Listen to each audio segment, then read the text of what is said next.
Kondisi second tapi mulus pol, Mas. Lah wong jenenge second lho, ya mesti enak besete to. Kok iso mulus sih? Tenan. Grade A. Paus. Size L. Apa kuwi? Dijamin plok-plok. Ora nyokot berarti nek plok-plok iki. Empuk. Berarti sekoke sik apik kuwi. Gak bakalan rugi, gak bakalan nyesel. Kuwi lak jarimu.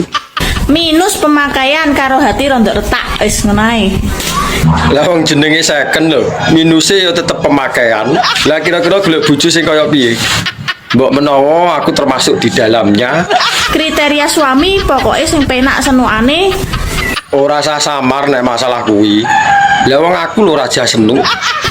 Terus gitikane jek wandes. Pokoknya Aku ini nek ra mentok ya ra marem. Lah hobine apa? hobi kelon. Lah ngene iki golek bojo sing hobi kelon ngene iki lho. Nang awak mundak lemu. Anjah. Ayo men Mbak sampean. Selingkuh gelem ora? Ayo, kuanen. Jaman saiki butuh kendel, ora kendel diselip karo kancane. Anjah.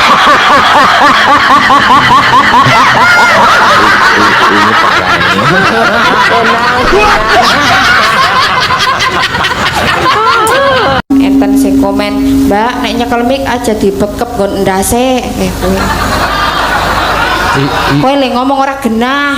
Ya bener kayak aku Lho kan wingi kaya niki. gondase itu lho dibekep gondase iki rasane kepriwe iki ya. Maras mbok gigal Pak Dalang. Apa? Maras mbok gigal. Gigal ki apa sih?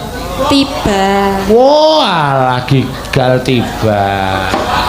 Tuli tekan kene ora gedagar-dagar ya. Nggih gedagar-dagar tetepan. Gedagar-dagar iki kesusu-susu. Wow. Ayo padha ngombe dagar. Iya.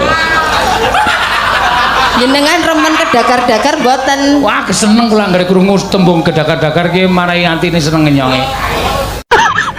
Wong uripku kadang di atas, juga kadang di bawah. Tapi kadang-kadang gak gelem gentenan, wis kadung enak di atas ya ora gelem gentenan di bawah. Ya ngono kuwi jenenge menungso. Berat badan perempuan saja ada ukuran kok. Perempuan dengan berat badan 20-30 kg itu namanya gizi buruk. Nah, kalau berat badannya 30-40 kg kurang gizi. 40-50 kg kuru. Berat badan perempuan 50-60 kg itu ideal. Nah, kalau 60-70 kg lemu. 70-80 kg montok. 80-90 kg bahenol.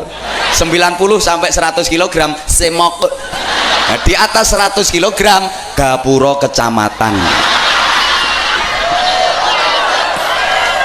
Nah, kalau laki-laki itu lebih bangga jika bisa istiqomah, teguh, tetap dan tidak berubah. Wong lanang ngono.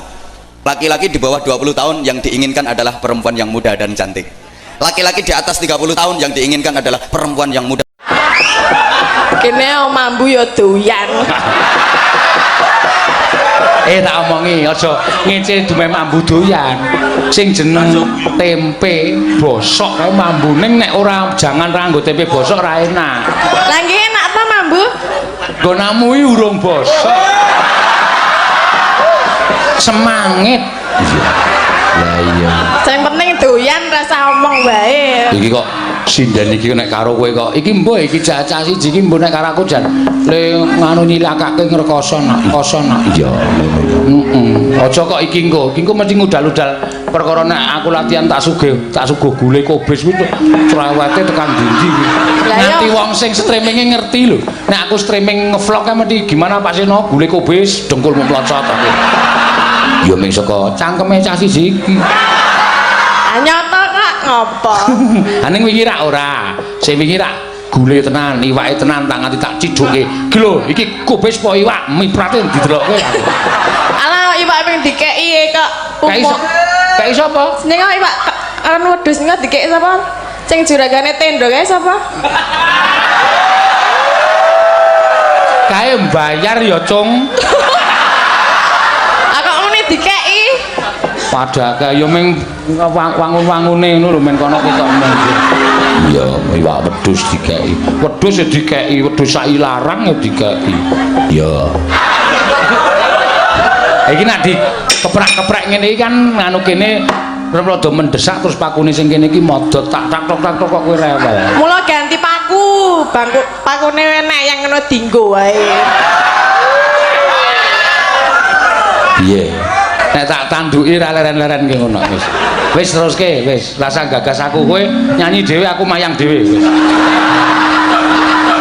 Lah apa? Ayo kowe cerewet wae ngomong kon. Kowe saiki nembang gubuk asmara, aku arep ngopo-ngopo sak karepku arep ndandani kotak sak karepku arep. Ya, arep dudukan sak karepku. Ning ya kuwi sesuk ra njaluk dit aku. Kok iso? Lah iya lah wong madeg dhewe-dhewe kok. Ya aku yang mau nyanyi. Lho. Lah iki nek kowe mau nyanyi tak aturke para lenggah. Pripun iki nek mboten purun nyanyi? Mutar kowe ora bayaran ayo. Anek nyanyi sapa sing bayar? Lho, ayo sakarepmu. Oh, dalange. Kuwi kok ora positif ki piye to kuwi, Don? Iya. Kok dadi maune ngewangi aku dadi ngewangi cacing. Oh, ya esuk dibayar. Ya.